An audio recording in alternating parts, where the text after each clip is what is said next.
আসসালামু আলাইকুম viewers, Ayesha's cooking শোতে আপনাদেরকে স্বাগতম জানাচ্ছি। আজ আমি আপনাদের সাথে শেয়ার করব ব্রেড দিয়ে পুডিংয়ের রেসিপি। একদম সহজভাবে দেখানোর চেষ্টা করেছি।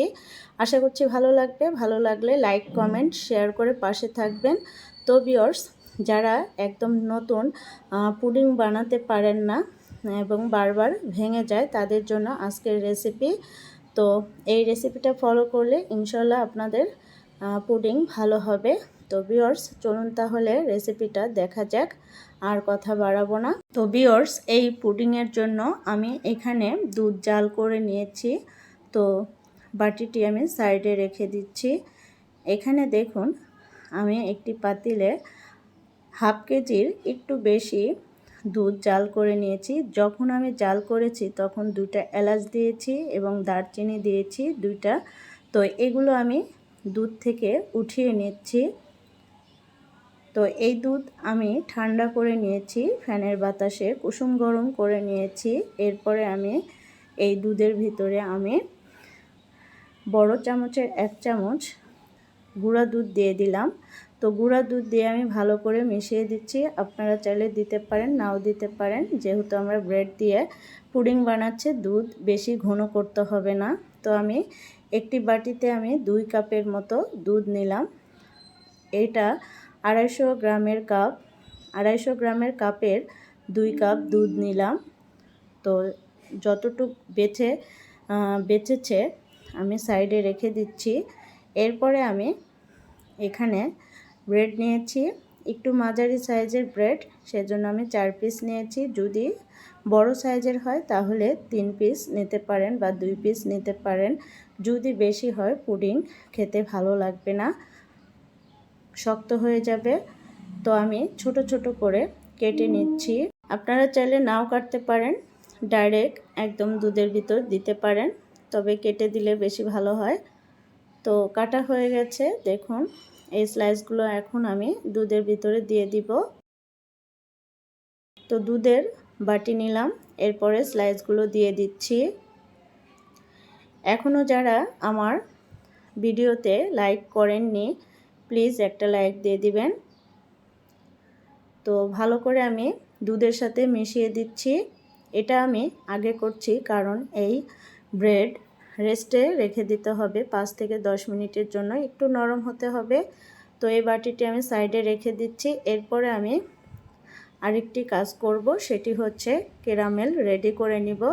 তো ফ্রাইং প্যানে আমি হাফ কাপের মতো চিনি দিলাম। আপনারা চাইলে এর চেয়ে কম দিতে পারেন।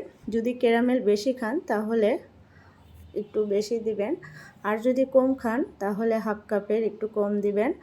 তো এরপরে আমি চিনির ভিতর দিয়ে দিচ্ছি 2 চা চামচের মতো পানি দিয়ে ভালো করে নেড়ে দিচ্ছি, দেখুন।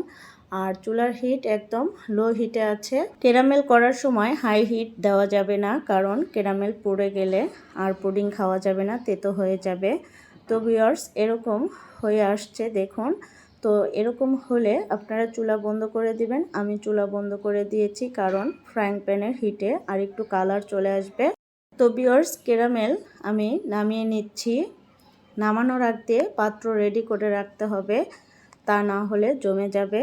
তো আমি একটি পুডিংয়ের বাটি নিয়েছি, দেখুন।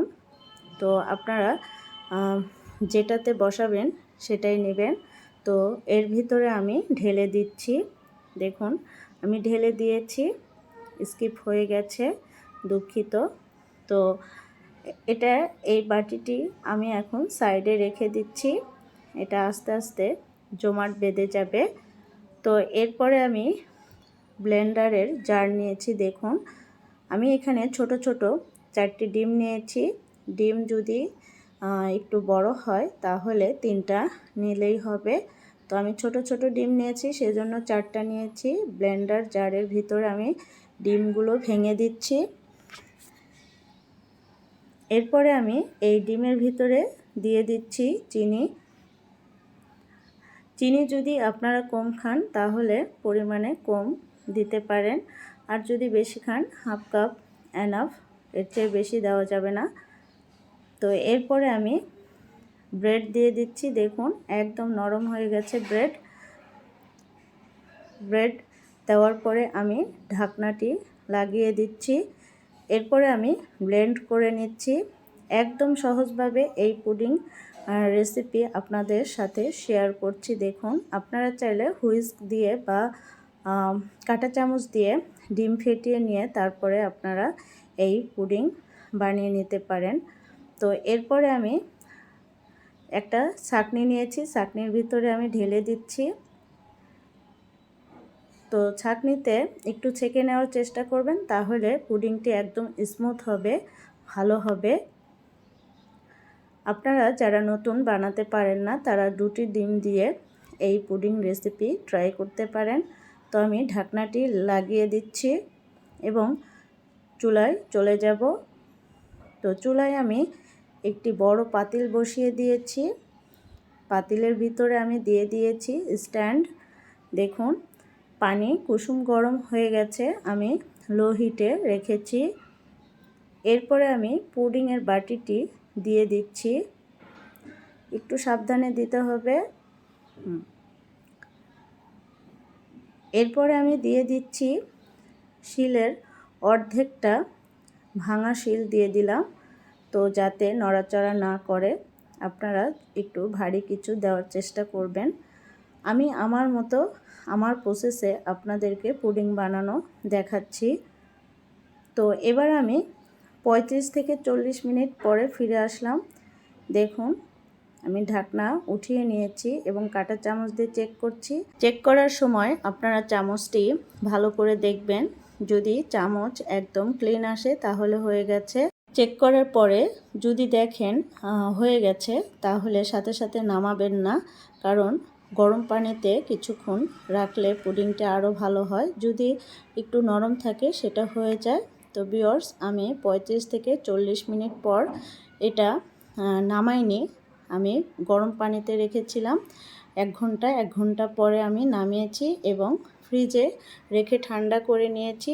এরপরে আমি এই পুডিংটি আপনাদের সামনে আপ অ্যান্ড ডাউন করে নিচ্ছি। দেখুন, তো ভিউয়ার্স, কেমন হয়েছে জানি না। তো আমি পুডিংয়ের বাটিটি সাবধানে উঠিয়ে নিচ্ছি। দেখুন ভিউয়ার্স, মাশাআল্লাহ। তো আমার কাছে খুবই ভালো লেগেছে এই পুডিংয়ের রেসিপি। আমার বেবিরা অনেক পছন্দ করেছে। তো যারা পুডিং বানাতে পারেন না, আজকের রেসিপি তাদের জন্য। হুবহু একদম এভাবে যদি ফলো করেন, ইনশাল্লাহ আপনাদের রেসিপি ভালো হবে বা পুডিং ভালো হবে। তো আমি কেটে দেখাচ্ছি ভিতরে কেমন হয়েছে।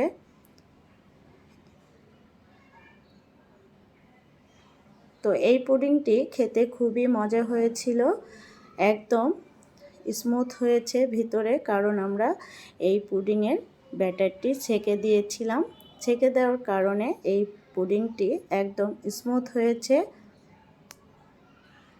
তো ভিউয়ার্স, আপনাদের কাছে কেমন লেগেছে আপনারা কমেন্টে জানাবেন।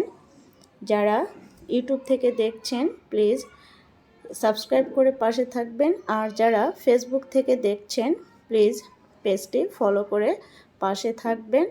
তো আমি এই পুডিংয়ের স্লাইস একটি পিরিজে নিয়ে নিচ্ছি, আপনাদেরকে দেখিয়ে দিচ্ছি কতটা সফট হয়েছে। দেখুন, মাশাআল্লাহ।